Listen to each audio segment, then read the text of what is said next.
لبيك اللهم لبيك لبيك لا شريك لك لبيك. کیا آپ جاننا چاہتے ہیں کہ حج مبرور کیا ہے؟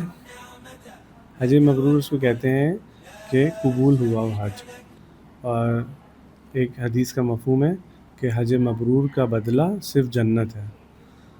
اور اس میں سب سے پہلی بات تو یہ کہ حج ہمارا صرف اللہ کی رضا کے لیے ہو، اور دوسری چیز حلال پیسوں سے ہو، اور تیسری چیز کہ حج کے اندر کسی قسم کا کوئی گناہ نہ ہو، اور اس کے اندر کسی قسم کا کوئی جھگڑا نہ ہو. جو سب سے بڑا گناہ وہ یہ کہ ساتھیوں کی آپس میں برائی کرنا، اور یا لڑائی جھگڑے کے کوئی اسباب ایسے بنانا، یا وہاں کے لوگوں کی کوئی کسی قسم کا عیب یا برائی اپنے دل میں لانا اور اس بارے میں سوچنا.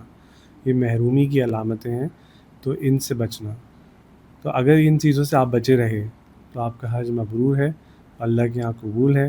اور اس کے بعد یہ ہوتا ہے کہ جب آپ واپسی آئیں گے تو اللہ تعالیٰ آپ کے دل کو نرم کر دیں گے، آپ کی فیملی سے آپ اور قریب ہو جاؤ گے. اور تیسری چیز یہ کہ آپ جو ہے وہ دنیا سے بے رغبت ہو جاؤ گے. یعنی یہ علامتیں ہیں حج کے قبول ہونے کی. اور آپ صلی اللہ علیہ وسلم سے کسی صحابی نے پوچھا اس کا مفہوم ہے کہ حج مبرور کیا ہے، تو آپ صلی اللہ علیہ وسلم نے فرمایا اس کا مفہوم ہے کہ غریبوں کو اور مسکینوں کو کھانا کھلانا، اور اچھے لفظ استعمال کرنا، اچھی بات کرنا. تو اللہ تعالی ہم سب کا حج قبول فرمائے اور حج مبرور کی سعادت ہمیں نصیب فرمائے. جزاک اللہ.